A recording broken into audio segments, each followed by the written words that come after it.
नमस्कार. सातवा अध्याय कुष्ठचिकित्सेमधला सातवा अध्याय आहे कुष्ठचिकित्सा अध्याय. ओके.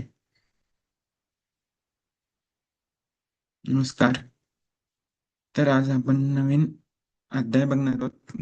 तो चरक संहिता चिकित्सा स्थानामधला कुष्ठचिकित्सा अध्याय. त्याच्यामध्ये पहिल्यांदा आपण जाऊया, श्लोक वाईज जाऊया. पहिले दोन तर श्लोक त्यांनी सांगितले ते की नावाच्या अध्यायाचं विवरण करत आहोत. दुसऱ्यानंतर दुसरा श्लोक आहे ते इतिस भगवान अत्रे, म्हणजे भगवान यात्रेने सांगितलेलं आहे खाली. त्यामध्ये कुष्ठ वर्णन उपकार. श्लोक नंबर 3. हेतु द्रव्यम लिंगम कुष्ठना आश्रयम प्रशमनम च सम्यक अग्निविशेषतः स्पर्शनम अग्नानाम. म्हणजे भगवान पुनर्वसूंनी अग्निविषयांना सावध करून म्हटले की त्वचा नष्ट करणाऱ्या कुष्ठाची कारणे, त्यांची द्रव्ये, लक्षणे, आश्रय आणि चिकित्सा विशेषतेने सांगत आहेत. ते एकाग्रचित्ताने ऐका.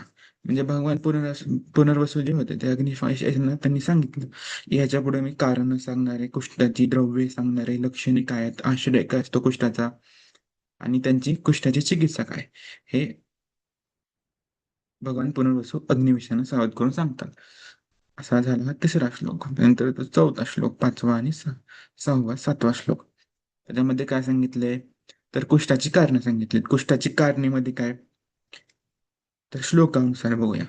विरोधी अन्नपानाने, विरोधी अन्नपान म्हणजे विरोधी अन्नपान म्हणजे काय, विरोधी खाद्यपेय सेवन करणारे, हे पहिलं कारण. दुसरं कारण काय, द्रवस्निग्ध गुरुनीच्या, जसे की विरोधी पदार्थ असतील ते तर केलंच, तर द्रवस्निग्ध आणि गुरु हे पदार्थ जे आहेत ते अतिप्रमाणात खाणे, यालाच दुसरं एक कारण मानलेलं आहे कुष्ठाचं.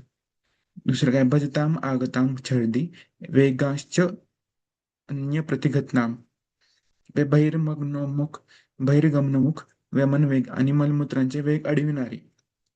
नंतर व्यायामम अतिसंताप अतिभुक्त्व उपसेविनाम, म्हणजे भरपूर जेवणानंतर व्यायाम, ऊन किंवा अग्निसान्निध्य करणारे. उष्ण शीत उष्ण लंघन आहारम क्रमम मुक्त्वा निषेविनाम, म्हणजे उष्ण शीत उपास किंवा भोजनाच्या नियमाविरुद्ध सेवन करणारे. ऊन श्रम किंवा भय यांनी त्रस्त झाल्यावर लगेच थंड पाणी पिणारे. अजीर्ण असतानाही परत भोजन करणारे. पंचकर्माचे विधीनुसार न प्रयोग केलेले, म्हणजे जे विधी सांगितले शास्त्रामध्ये पंचकर्म करायचं त्याप्रमाणे पंचकर्म झाले नाही, अतिप्रमाणात झालं तर ते एक कारण असू शकतं. अधिक प्रमाणात नवे धान्य असेल, दही, मासे, मीठ आणि अधिकांश आंबट रस सेवन करणारे. उडीद, मुळा, पिठाचे पदार्थ, गूळ, दूध, तीळ याचे अधिक सेवन करणाऱ्या. अजीर्ण असताना स्त्रीसंग करणाऱ्या. नंतर दिवसा सुद्धा झोपणाऱ्या. तर ब्राह्मण, गुरुजन यांचा तिरस्कार करणाऱ्या आणि अनेक प्रकारची पापकर्मे जी आहेत ती आचरणाऱ्या लोकांना कुष्ठरोग होतो. तर या श्लोकामध्ये काय बघितलं आपण पूर्ण की कुष्ठाची कारणे. कुष्ठाची कारणे काय काय होती विरुद्ध, एक इन शॉर्ट सांगतो की विरोधी खाद्यपेय सेवन करणारे असेल, द्रवस्निग्ध गुरु असे पदार्थ आहेत त्यांचं खूप प्रमाणात सेवन केलं, विरविरुद्ध भोजन केलं, उष्ण शीत किंवा भोजन जे आपले जे सांगितलेत अष्टविध विशेष आहे त्याने सांगितलेत, किंवा मग द्वादश प्रविचारणं सुसूत्रांनी सांगितलं त्यानुसार जर जेवण करत नसतील तर कुष्ठ होऊ शकतो. नंतर पंचकर्माचा अतिरेक झाला त्यानं सुद्धा कुष्ठ उद्भवू शकतो. तर नवे धान्य असेल, दही असेल, मासे, मीठ आणि अधिकांश म्हणजे जास्त प्रमाणात आंबट पदार्थ खाण्यात आले तरी सुद्धा कुष्ठ होऊ शकतो. हे ही झाली कुष्ठाची कारणे. ते कुष्ठाची संप्राप्ती. कुष्ठाची संप्राप्ती म्हणजे काय, वातादयस्त्रयो दृष्ट्वा त्वकग्रक्तम त्वकरक्तम मांस अंबुज दुह्यन्ति स कुष्ठानां सप्तको द्रव्य संग्रह अतः कुष्ठानि जायन्ते सप्त च एकादश एव च न चैकदोषजं किंचित कुष्ठं समुपलभते. ह्याच्यामध्ये सांगितले कुष्ठाची संप्राप्ती. वर सांगितले जे कारणे आहेत आपण आताच कुष्ठाची कारणे बघितली, त्यानुसार जर आहार विहार घेतला की आहार विहार घेतला त्याच्यामुळे काय होणार, वात आणि कफ हे तिन्ही दोष प्रकोपित होणार आहेत. मेनली कुष्ठ आणि राजक्षमा हा त्रिदोषच व्याधी मानले जातात. कुष्ठ आणि राजक्षमा म्हणजे वात पित्त कफ असेल, हे तिन्ही दोष जे असतात त्यांची प्रकोपित होणार आहे, बरोबर, त्या दोष त्या कारण सेवन केल्यामुळे. तर त्यात म्हणते वात पित्त आणि कफ हे कोणाला दूषित करतील त्वचा, रक्त, मांस आणि लसिका यांना दूषित करतात. ओके, हे संप्राप्ती झाली. असा कुष्ठ उत्पन्न करणाऱ्या 7 द्रव्यांचा संग्रह आहे. म्हणजे कुष्ठ उत्पादक द्रव्य किती? 7 द्रव्य झाली. कुठली कुठली? वात. कुठली कुठली झाली? वात, वात, पित्त, कफ, त्वचा, रक्त, मांस, लसिका असे एकूण किती? 7 द्रव्य झाली. कुष्ठ उत्पन्न उत्पादक द्रव्य सात. या 7 दोषांच्या दृष्टीमुळेच 18 प्रकारचे कुष्ठ होतात सांगितले. आणि कोणतेही कुष्ठ एक दोषच असत नाहीत. म्हणजे यांचं म्हणणं काय? त्रिदोषच कुष्ठ असणार आहेत. ओके, नंतर काय ते सांगितले तर विवेचनामध्ये सांगितले कुष्ठाचे 2 प्रकार असतात, शूद्रकुष्ठ आणि महाकुष्ठ. आपण चरक निदान स्थानामध्ये सेकंड इयरला बघितलेलं आहे. शूद्रकुष्ठाचे किती प्रकार? 11 प्रकार. आणि महाकुष्ठाचे 7 प्रकार. याच्या पुढे नेक्स्टला आपण म्हणजे याच्या पुढे पण बघणार आहोत आपण. तर याच्यामध्ये सांगितले कुष्ठ आणि विसर्प सापेक्ष निदान सारणे. कुष्ठ आणि विसर्प याच्यामध्ये काय फरक दिसतो आपल्याला? तर कुष्ठ जे आहे तो कसा आहे? कुष्ठ जे आहे तो चिरक्रियाकारी, स्थिर आणि निर्बल रक्तपित्ताच्या दोषांनी होतो. आणि विसर्प जो आहे तो चिरक्रियाकारी नसणाऱ्या प्रसरणशील प्रबल रक्तपित्ताच्या दोषांनी होतो. तर दुसरं जे कारण आहे ते कुष्ठ त्रिदोषाचा असतो. आणि विसर्प कसा असतो? तो वातादी एक एक दोषाने सुद्धा उत्पन्न होतो. म्हणजे विसर्प जो आहे तो वात प्रकोप झाला ह्याच्यामुळे उत्पन्न होऊ शकतो, परंतु कुष्ठामध्ये तसं नाही. कुष्ठामध्ये तिन्ही दोषांचा प्रकोप असावाच लागतो. तिसरं कारण काय सांगितलंय कुष्ठामध्ये? गुरु अवज्ञा व पापकर्म यामुळे होतं. म्हणजे गुरुची आज्ञा पाळली नाही, गुरुचा अनादर केला किंवा पापकर्म असतील केलेले, याच्यामुळे कुष्ठ होत असं म्हणलेलं आहे. परंतु विसर्पामध्ये पापकर्म कारण नाहीये विसर्प उत्पन्न होण्याचं. याच्यामध्ये चौथं काय? यात 4 मुख्य दोष आहेत. कुष्ठामध्ये किती दोष? मुख्य 4 मुख्य दोष आहेत यात. आणि विसर्पामध्ये कसं आहे? प्रधान दुष्य रक्त असतं. आणि 7 द्रव्यांची आता कुष्ठामध्ये 7 द्रव्यांची दृष्टी आवश्यक असते. म्हणजे 7 द्रव्य कुठली? वात, पित्त, कफ, त्वचा, रक्त, मांस, लसिका हे 7 द्रव्य आहेत, त्यांची दृष्टी आवश्यक असणार. परंतु विसर्पामध्ये तसं नसणार. ओके, हे झालं कुष्ठ विसर्प सापेक्ष निदान. कुष्ठाची पुरुरूपे. पुरुरूप म्हणजे म्हणलं की आपण काय म्हणतो? रोग उत्पन्न होण्यापूर्वी जे आपल्याला दिसतं रोगामध्ये उत्पन्न होतात त्याला काय म्हणतात? कुष्ठाची पुरुरूपे. त्याच्यामध्ये पूर्वरूपामध्ये काय सांगितले? स्पर्श अज्ञत्व, मत अतिस्वेदो न वा वैवर्ण्यमुन्नती, कोठानां लोमहर्षश्च कंडुस्तोधः श्रमक्लमः, व्रणानाम् अधिकं शूलं शीघ्रोत्पत्ती शीलस्थिती, दाह सुप्तांगता चेती कुष्ठलक्षणम अग्रजम. म्हणजे स्पर्शज्ञात न होणे. पहिलं काय? स्पर्शज्ञान अन्यत्व म्हणजे स्पर्शज्ञान न होणे. तर स्पर्शज्ञान होत नाही. कुष्ठाचा रोगी असेल तर त्यावेळेस स्पर्शज्ञान होणार नाही. अतिस्वेदो न म्हणजे एकतर अतिस्वेद होतो किंवा मुळीच घाम येत नाही. हे दुसरं एक कारण आहे. त्वचेचा रंग बिघडणे म्हणजे आपली जी त्वचा आहे तिचा प्राकृत रंग बिघडला म्हणजे हे पण कुष्ठाचे पूर्वरूप आहे. त्वचेवर चक्राकार उंचवटे येणे म्हणजे असे राऊंड राऊंड मध्ये तसे उंचवटे येतात. तर शहारे येणे, खाज उत्पन्न होणे, तर सुया टोचल्याप्रमाणे वरील श्लोकामध्ये कंडुस्तोदह म्हणजे सुया टोचल्याप्रमाणे दुखणे, नंतर थकावायला होणे, थकवा जाणवणे, श्रम. क्लम म्हणजे आपली कामे करण्यास इंद्रिय असमर्थ होणे. क्लम म्हणजे काय? श्रम आणि क्लम मध्ये डिफरन्स काय? क्लम म्हणजे कुठलेही काम न करता थकवा येणे म्हणजे क्लम, आणि श्रम म्हणजे काम करून थकवा येणे म्हणजे श्रम. तर व्रणानिकम व्रणाधिकम म्हणजे जखम झाल्यावर त्यात अधिक वेदना असणे. म्हणजे एखादा कुष्ठरोगी असेल म्हणजे पूर्वरूपामध्ये काय दिसणार? त्याच्या एखादी जखम झाली तर तिथे जास्त करून वेदना होणार, अजून जास्त वेदना होणार.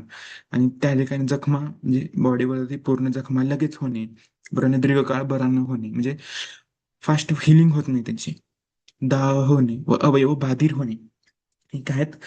सर्व कुष्ठाची पूर्वरूपे आहेत. ओके, ही झाली कुष्ठाची पूर्वरूपे.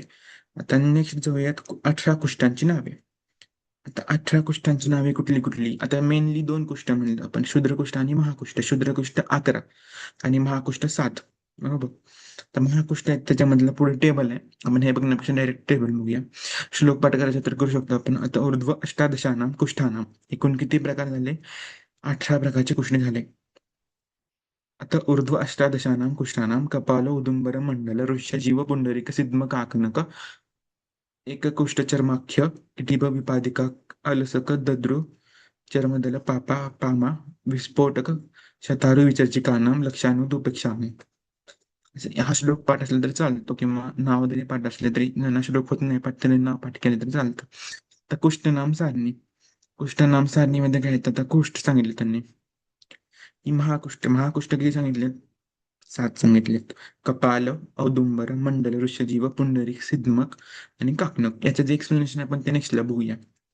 कपाल, औदुंबर, मंडल, ऋषजीव, पुंडरीक, सिद्म, काकण. ओके. आणि शूद्रकुष्ठामध्ये किती आहेत? 11.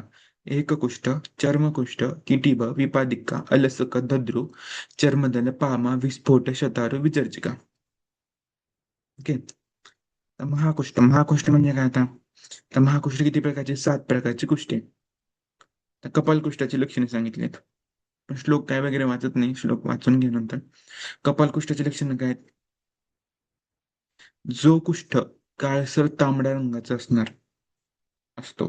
कपालकुष्ठ म्हणजे जो कुष्ठ काळसर तांबडा रंग असणारा, मडक्याच्या खापरापाल्याने दिसणारा.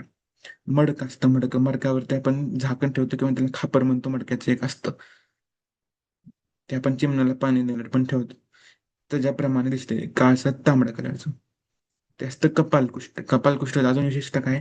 वृक्ष असतं, कडक असतं, विषमाकार आणि सुई टोचल्याप्रमाणे वेदना होतात त्या कुष्ठामध्ये. त्या कुष्ठाला काय म्हणायचं? कपालकुष्ठ. कपालकुष्ठ. की कपालकुष्ठ म्हणलं की एक आठवायचं की डायरेक्टली कपालकुष्ठ म्हणजे काय? तर मडक्याच्या खापराप्रमाणे, म्हणजे माठ जो असतो तो आपला माठ, जर खापर जसं असतं काळ्या तांबड्या कलरचं, वृक्ष कडक असतं आणि विषम आकाराचं असतं ते, आणि त्याच्यामध्ये सुई टोचल्याप्रमाणे वेदना होतात. हे कपालकुष्ठ आहे. ही महाकुष्ठाचं पहिलं कपालकुष्ठ झालं. आता दुसरं आहे ते औदुंबर कुष्ठ. नावातच आहे औदुंबर कुष्ठ. औदुंबर कुष्ठ म्हणजे काय? औदुंबराप्रमाणे, म्हणजे जे पिकलेलं औदुंबराचं फळ असतं त्याच्याप्रमाणे दिसणारे हे कुष्ठ आहे, म्हणजे औदुंबर कुष्ठ आहे. त्याची लक्षणे काय आहेत? दाह, खाजणे, वेदना आणि लाल रंगाचे. म्हणजे हे कुष्ठ जे आहे ते लाल रंगाचे असणारे, तिथं त्याला इन्फ्लमेशन असणारे, वेदना असणारे, दाह असणारे, तेथील केस जे आहेत औदुंबर कुष्ठाचे ते पिवळे पिवळे पिवळे पिवळे असे केस दिसणार आहेत. आणि ते पक्व औदुंबराप्रमाणे दिसतं, हे त्याचं विशिष्ट लक्षण आहे औदुंबर कुष्ठाचं. आता नेक्स्ट येतं ते मंडल कुष्ठाचे लक्षणे. त्या मंडल कुष्ठाच्या लक्षणामध्ये काय सांगितलं त्यांनी? मंडल. मंडल म्हणजे काय? राऊंड, गोल आकार. तेच मंडल.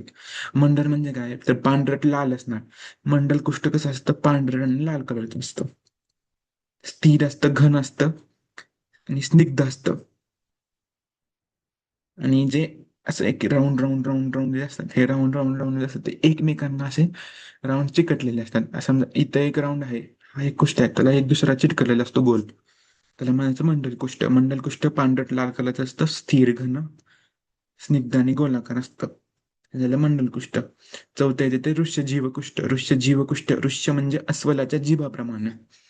याच्यामध्ये थोडस मला वाटत नाही, चुकले थोडंसं बहुतेक. हरणाच्या जीवाप्रमाणे लिहिले, अस्वलाच्या जीवाप्रमाणे निदान स्थानामध्ये तर आपण वाचलेलं आहे कुष्ठ अध्यायामध्ये. तर अस्वलाची जीभ कशी असते? ऋष्य म्हणजे अस्वल. ऋष्य म्हणजे कसं? खडबडीत असते, ते खरबरीत असते, खरखरीत. आणि ज्या कडा असतात त्याच्या, ज्या कडा आहेत त्या कशा असतात? लाल कलरच्या कडा असतात त्या. ओके. कडा ज्या आहेत त्या कशा? लाल कलरच्या असतात, आतून काळ्या असतात आणि कडा लाल असतात, वेदनायुक्त असतात आणि निळी अंडकोश असणाऱ्या विशिष्ट जातीच्या. हरणाचे लिहिले तिथं ऋष्यजीव आहे. ऋष्य म्हणजे अस्वलाचं आहे, त्याला ऋष्यजीव कुष्ठ म्हणतात. Then, पुन्हा आपण लास्टला एकदा रिवाइज करू फास्ट मध्ये.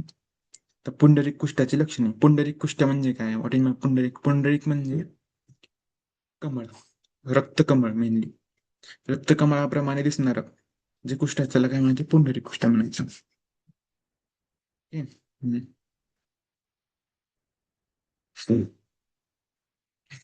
जे पांढरे कडा लाल असणारे, पांढरे आणि जे कुष्ठ पांढरे असतात आणि त्याच्या कडा जे असतात त्या कशा असतात? लाल कलरच्या कडा असतात, त्याला पुंडरीक कुष्ठ म्हणायचं. आणि रक्तकमळाप्रमाणे दिसतं,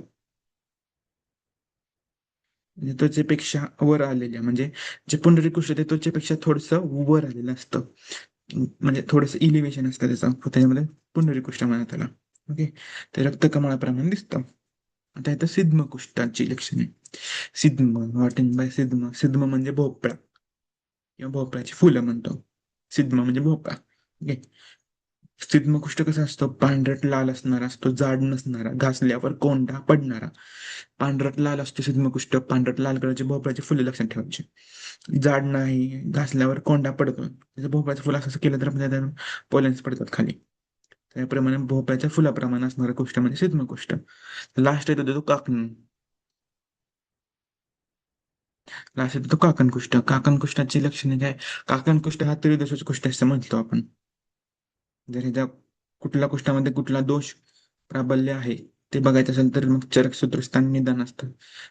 निदान स्थानामध्ये कुष्ठ अध्यायामध्ये आपल्याला ते दिलेलं आहे, टेबल दिलेलं आहे त्यांनी. तर काकणकुष्ठ किती दिवस असतो?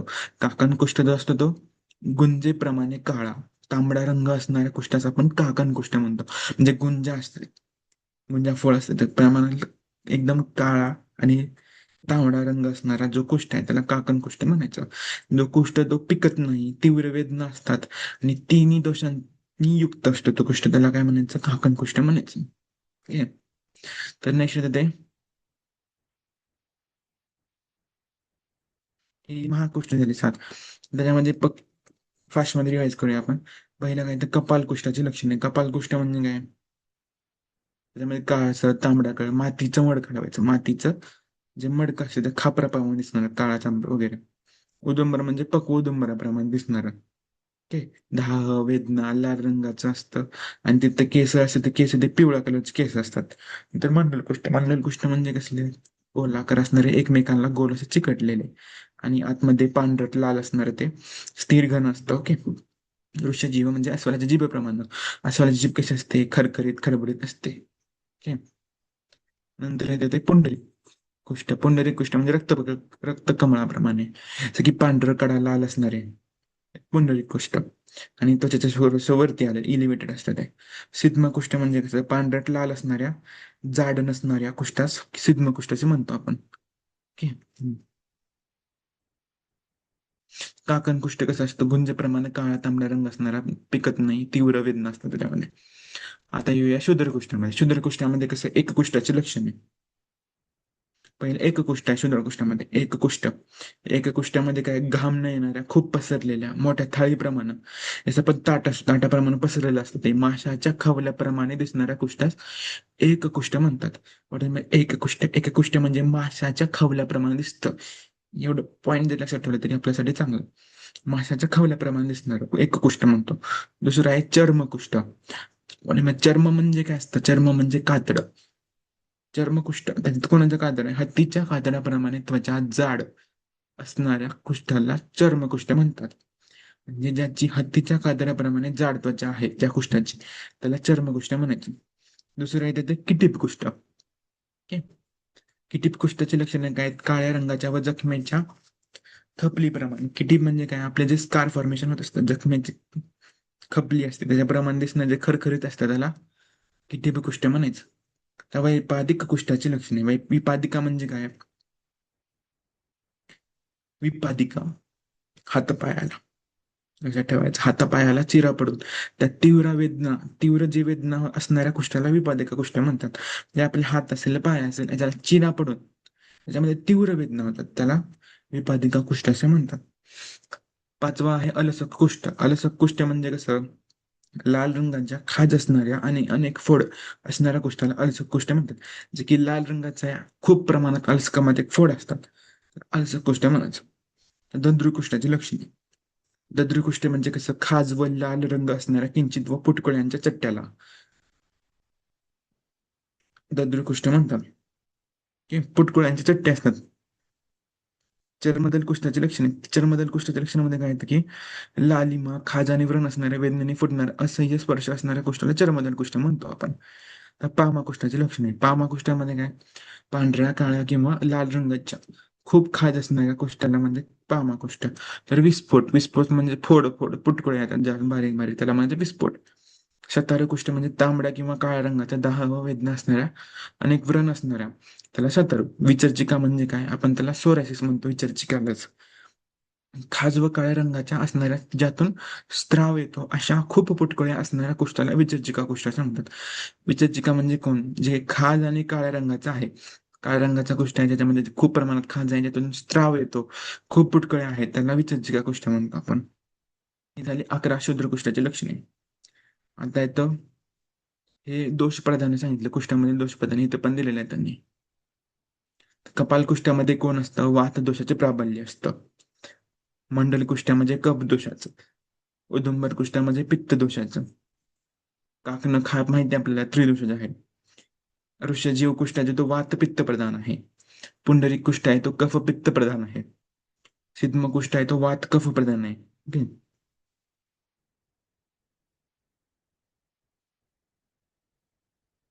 काय येईल चिकित्सा.